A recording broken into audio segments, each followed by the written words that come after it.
Ադամից և Եվայից սկսած կանայք ապականվել են սատանայի կողմից, ոչինչ չի փոխվել։ Կա մի հատկանիշ, որը աշխարհի բոլոր կանայք ձգտում են գերազանցել՝ արտաքին գեղեցկություն։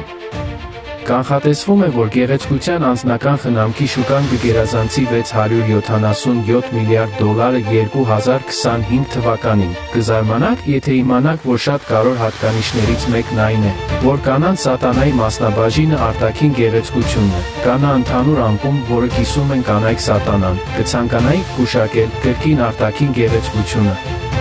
Թույլ տվեք բացատրել։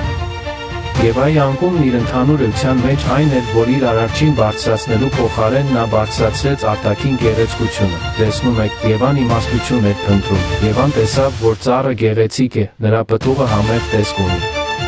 Նա ուզում էր այն իմաստությունը, որ ծառը կտա իրեն։ Սատանայի անկումը նրա գոյության մեջ այն է, որ արարչին բարձրացնելու փոխարեն նրա սիրտը բարձրացավ իր արտաքին գեղեցկությամբ։ Կանանց սատանայի ընդհանուր մի բան էլ կա։ Արտաքին գեղեցկությունը փչացնում է իմաստությունը։ Տեսեք, արտաքին գեղեցկությունը փչացրեց Եվայի իմաստության ընկալումը։ Սատանայի դեպքում նրա իմաստությունը փչացել է արտաքին գեղեցկությամբ։ Երբ դուք փառաբանում եք արտաքին գեղեցկությունը, դուք փառաբանում եք ստեղծագործությունը ձեր արարչի փոխարեն։ Ոչինչ չի փոխվել կանանց սատանայի հետ, երբ խոսքը վերաբերում է արտաքին գեղեցկությանը, պատմությունը լի է ապացույցներով։ Այսօրվա դրությամբ պետք չէ հեռուն նայել։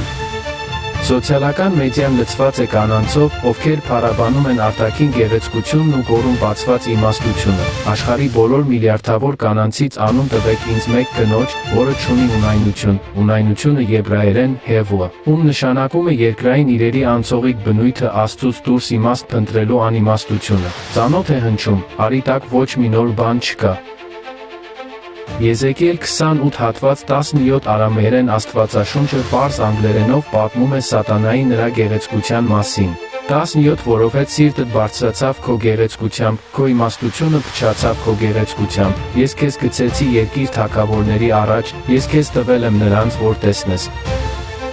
Ծննդոց 3 հատված 6 Նոր կենդանի թարգմանություն 6 Կինը համոզված էր։